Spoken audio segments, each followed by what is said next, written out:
스가랴 9장 1절부터 8절까지 말씀입니다. 여호와의 말씀이 하드락 땅에 내리며 담메색에 머물리니 사람들과 이스라엘 모든 지파의 눈이 여호와를 우러러 봄이니라. 그 접견한 하마데도 임하겠고 드로와 시돈에도 임하리니 그들이 매우 지혜로움이니라. 드로는 자기를 위하여 요새를 건축하며 은을 티끌같이 금을 거리에 진을같이 쌓아도다.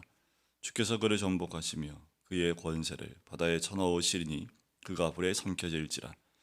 아스글론이 보고 무서워하며 가사도 심히 아파할 것이며 에그로는 그 소망이 수치가 되므로 역시 그러하리라. 가사에는 임금이 끊어질 것이며 아스글론에는 주민이 없을 것이며 아스돗에는 잡족이 거주하리라. 내가 블레셋 사람의 교만을 끊고 그의 입에서 그의 피를 그의 이 사이에서 그 가증한 것을 제거하리니 그들도 남아서 우리 하나님께로 돌아와서 유다의 한 지도자 같이 되겠고 에그로는 여보스 사람 같이 되리라. 내가 내 집을 둘러 진을 쳐서 적군을 막아 거기에 왕래하지 못하게 할 것이라. 포악한 자가 다시는 그 지경으로 지나가지 못하리니 이는 내가 눈으로 친히 봄이니라. 아멘. 여호와의 말씀이 임하는 장소가 나옵니다. 1절에 보면 하드락 땅이 내리고 다메섹에 머물리니 라고 나오지요. 여호와의 말씀이 임하는 것이 누구에게는 심판이 될 수 있지만 누구에게는 보호와 구원이 될 수 있는 말씀이지요. 여러분, 우리에게 여호와의 말씀이 임할 때 그 말씀이 우리에게 징계의 말씀이 될까요? 아니면 우리를 보호하시고 또 우리와 함께 하시는 하나님의 은혜를 누리는 그 말씀이 되겠습니까? 오늘 믿는 우리에게는 심판과 징계가 아니라 그 말씀이 때로는 우리를 때릴 수 있는, 우리를 정신 차리게 할 수 있는 그런 말씀일 수 있지만 그것은 우리에게 징계나 심판이 또 두려운 말씀이 아니라 우리를 다시 한번 하나님 앞에 세우는 말씀이 되는 거지요. 그것은 우리의 축복의 말씀이 될 수 있고 또한 그것이 우리를 다시 세우시는 하나님의 은혜의 말씀이 되는 거지요. 하지만 심판의 대상이 되는 자들에게는 말씀이 임할 때 그것은 기쁨과 즐거움이 아니라 심판이요, 그들에게는 큰 두려움의 말씀일 수밖에 없는 거지요. 8절 맨 끝에 보면 내가 눈으로 친히 봄이니라 라고 얘기합니다. 그래요, 지금 이스라엘 민족은 포로된 자리에서 돌아와서 이제 예루살렘에 돌아왔습니다. 이들이 예루살렘에 들어와서 제일 먼저 하는 것이 성전을 건축하는 거였지요. 여러 가지 방해로 인해서 성전을 건축하는데 어려움이 참 많았습니다. 그래요, 지금도 사단은 우리가 하나님을 향하여 성전을 지어 나갈 때 많은 어려움과 또 짓지 못하도록 하는 방해가 있을 수 있습니다. 우리가 내 영적인 하나님과의 성전을 지어 나갈 때에 반드시 어둠의 영은 우리를 방해하고 막지요. 가정의 성전이 지어가고 있습니까? 여러분들 직장이나 있는 자리에 성전을 지어가고 계십니까? 여러분들 기대할 것은 반드시 방해하는 세력이 있다라는 겁니다. 그리고 성전을 짓지 못하도록 방해하고 음해하고 또 협박하고 하는 일들이 반드시 있습니다. 하지만 우리 주님이 오늘 본문 말씀 8절에 주신 것처럼 내가 눈으로 친히 보고 있다라는 거예요. 여러분들, 이 말씀 한마디는 우리에게는 힘이 되어지고 또한 주의 보호하심과 또 주님이 함께 하시는 은혜를 누릴 수 있지만 성전이 재건되고 건축하는데 방해하는 자들에게는 두려움이 될 수밖에 없는 거지요. 예루살렘을 지키기 위해서는 성벽을 먼저 재건해야 합니다. 그리고 보호하고 또 자기 자신을 지킬 수 있는 보호막을 만들고 난 다음에 성전을 세워야 하는데 유대인들에게 제일 먼저 임하는 것은 성전을 짓는 것이었습니다. 서양에서 봤을 때는 이해가 되지 않지요. 하지만 8절 앞에 부분을 보면 내가 내 집을 둘러 진을 쳐서 적군을 막아 거기 왕래하지 못하게 할 것이라. 하나님이 친히 막아주시겠다 얘기합니다. 내 집을 둘러 진을 쳐서 적군을 막아 거기 왕래하지 못하게 하겠다 말씀하시는 거지요. 이스라엘 백성은 하나님께서 보호하고 계실 뿐만 아니라 주님의 눈이 친히 그들을 주목하고 계시기 때문에 그 어떤 것도 왕래하지 못하고 또 적군도 막아주시라는 믿음이 있는 거고, 스가랴 통해서 오늘 그 말씀이 임하는 겁니다. 그러니 우리가 원하고 내가 원하는 것을 먼저 지어가는 것이 아니라 하나님이 기뻐하시는 것을 먼저 선택하여 지어나갈 때 하나님은 지켜주실 뿐만 아니라 불꽃 같은 눈으로 우리와 함께 하시고 지켜봐 주신다라는 거예요. 지금도 별 다르지 않습니다. 우리의 삶 가운데 세상이 볼 때에는 말도 안 되는 것 같이 보일지 모르지만 하나님이 기뻐하시는 걸 선택해 나가는 것, 그것이 바로 주님이 우리를 보고 계시고 또 지켜주시는 하나님의 은혜가 있는 거지요.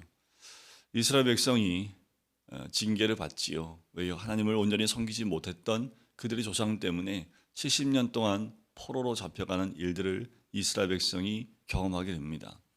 자, 그때에 이스라엘이 멸망하고 포로로 잡혀갈 때 남았던 민족들이 바로 2절과 3절에 나오는 그 두로와 시돈 그리고 다메섹 사람들이었습니다. 자, 그들은 오히려 예루살렘과 이스라엘의 그 심판받는 그리고 포로로 잡혀가는 그 일들 때문에 오히려 득을 입었던 그 나라들입니다. 자, 그런데 그들이 오히려 3절에 보면 자기를 위하여 요새를 건축합니다. 역사적으로 보면 이 두로는 바벨론이나 아수르나 이런 침략에 대비해서 도시를 섬으로 옮겨버립니다. 그리고 그 섬은 육지에서 많이 떨어져 있지는 않습니다. 하지만 섬 안으로 들어가서 섬 주변을 완전히 성벽으로 둘러쌉니다.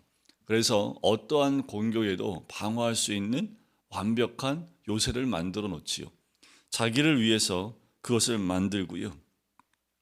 진흙을 쌓고 그 안에 풍요로움, 왜냐하면 두로와 시돈은 무역에 최적화되어 있는 바닷가에 있는 도시였기 때문에 그 돈도 많고 또 많은 물질을 벌었던 사람들입니다.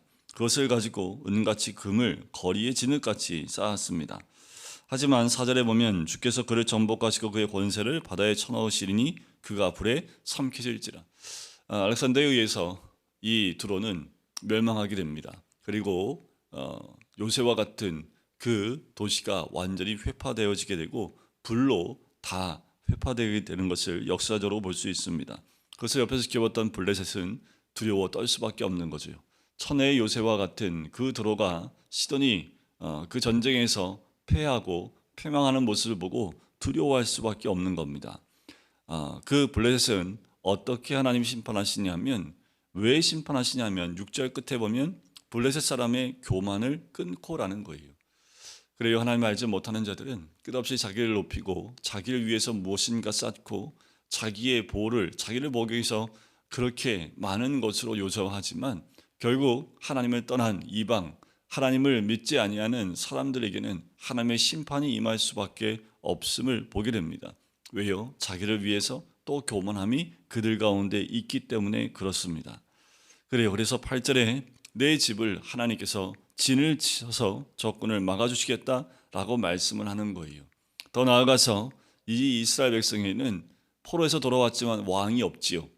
아직 왕이 있을 수가 없습니다. 하지만 9절에 보면 보라 내 왕이 내게 임하시나니 그는 공의로우시며 구원을 베푸시며 겸손하여 나귀를 타시나니 나귀의 작은 것 곧 나귀 새끼니라. 그래 이들이 원했던 것 이스라엘 백성이 기대했던 것 왕이 없었습니다. 포로에서 돌아왔지만 예루살렘에 성전을 건축을 했지만 그리고 느헤미야 때에 성벽을 건축을 했지만 이들에게는 왕이 없었던 거지요. 이들에게 왕이 필요했습니다. 하지만 하나님은 그들 자신의 이스라엘 백성의 왕이셨음에도 불구하고 이들은 이 강대국 사이에서 왕을 기대할 수밖에 없습니다. 하나님은 그들의 기대에 따라서 왕을 주신다 말씀하세요. 이 왕은 누구를 의미합니까? 예수 그리스도를 의미합니다. 우리의 왕 되신 예수 그리스도를 이들의 삶 가운데 보내겠다 얘기를 해요. 하지만 이들이 기대했던 그 왕은 아닙니다.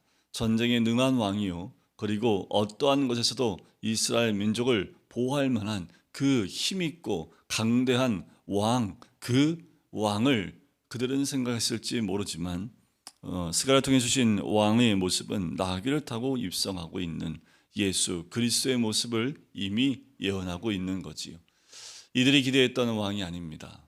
하지만 하나님이 준비해 놓으신 예수 그리스도, 만왕의 왕이신 그 예수 그리스도는 평화의 왕으로 이 땅에 임하는 거지요.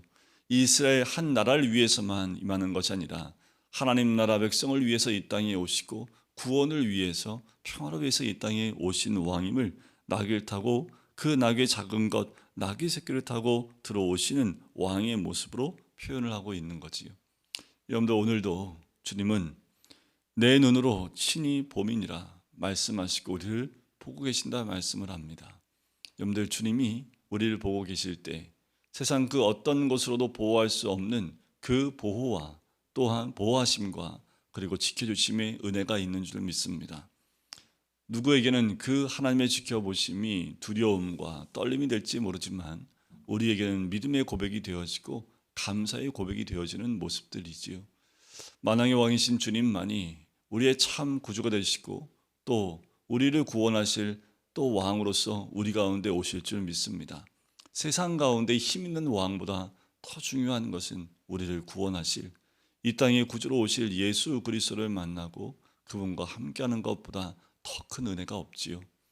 우리 주님이 지금도 지켜보고 계신다 말씀하십니다.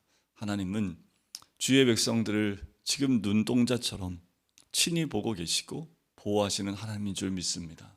오늘 하루도 주님과 함께 동행하시고 주님이 지켜보시는 그 눈 가운데 또한 보호하심 가운데 거하며 세상 그 어떤 것을 바라보는 것이 아니라 주님 안에 거하며 주의 말씀을 따라 나아갈 때에 주님이 허락하신 그 은혜를 누리는 오늘 하루가 되시기를 주님의 이름으로 간절히 축원드립니다. 기도하겠습니다. 사랑의 주님, 우리가 늘 깨어 기도할 때에 주님이 보시고 또 인도하시는 하나님의 은혜를 경험하길 간절히 소원합니다.